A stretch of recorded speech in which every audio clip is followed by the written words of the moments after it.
All right, so today we are going to be describing sound waves or going over the 7 parameters of sound waves.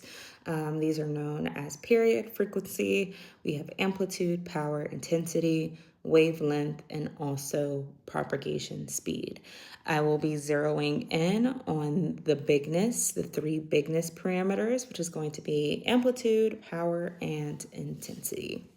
These 3 parameters are known to describe the magnitude or the strength of a wave. The really cool thing about these 3 are that these are going to be directly related. So that means if power increases, so is amplitude, and so is intensity. So we're just going to dive into that a little bit more.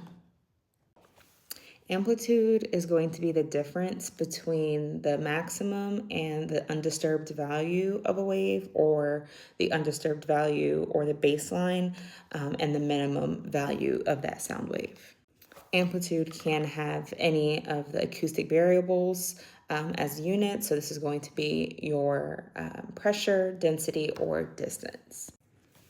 Another similarity between amplitude, power, and intensity is going to be that they are all 3 adjustable, meaning there is a button on the machine that the sonographer can press that can adjust or change the amplitude, power, or intensity, and they are all from this or determined by the sound source.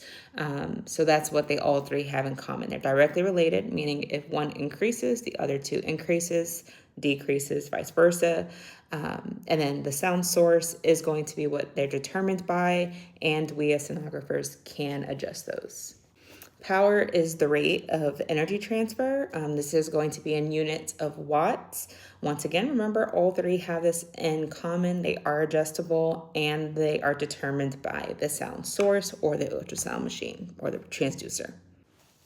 Intensity is going to be the concentration of energy in a sound beam. So I like to think of this as a flashlight. If we zero in, we get super, super, super brightness in one spot. If we kind of disperse that, it will be dimmer light, but you'll have a greater area covered with that. These are going to be in units of watts square centimeter. And also, just like amplitude and power, this is going to be determined by the sound source, and they are adjustable by the output button that the sonographer can press. Intensity is proportional to power, so that means that power is proportional to amplitude squared, which means that intensity is also going to be proportional to amplitude squared.